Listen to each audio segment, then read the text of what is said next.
they don't get an answer, yes, that's best. We won't do anything. But I'm not having one in the house, Petunia. Didn't we swear when we took him in we'd stamp out that dangerous nonsense?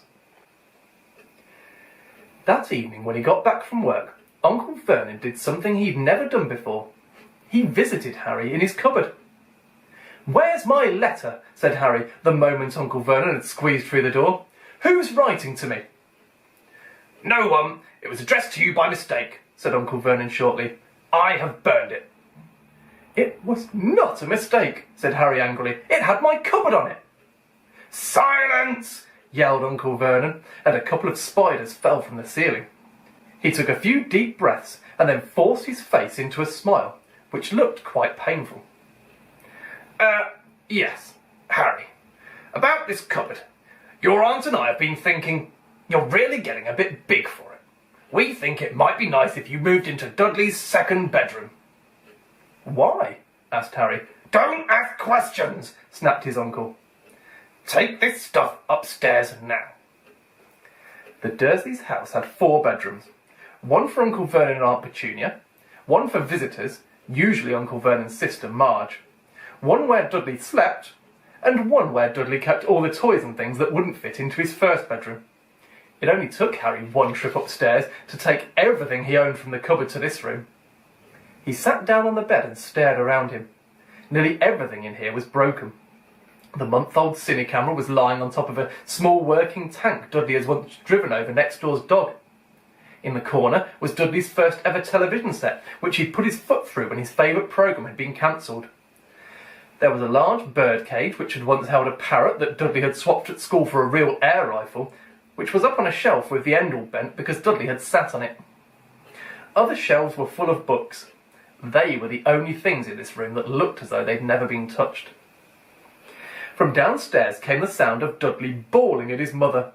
"I don't want him in there! I need that room! Make him get out!" Harry sighed and stretched out on the bed. Yesterday he'd have given anything to be up here. Today he'd rather be back in his cupboard with that letter than up here without it.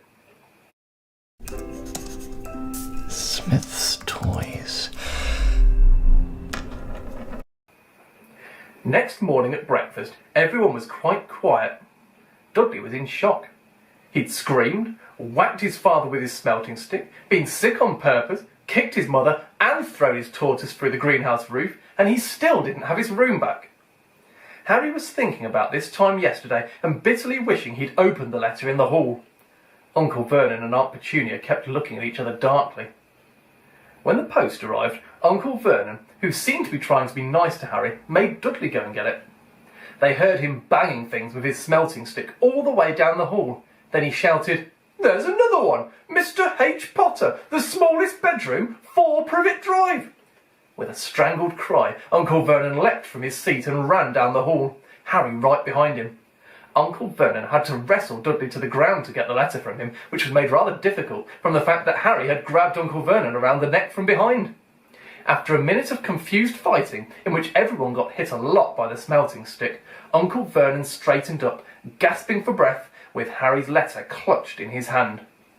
"Go to your cupboard, your bedroom," he wheezed at Harry. "Dudley, go! Just go!"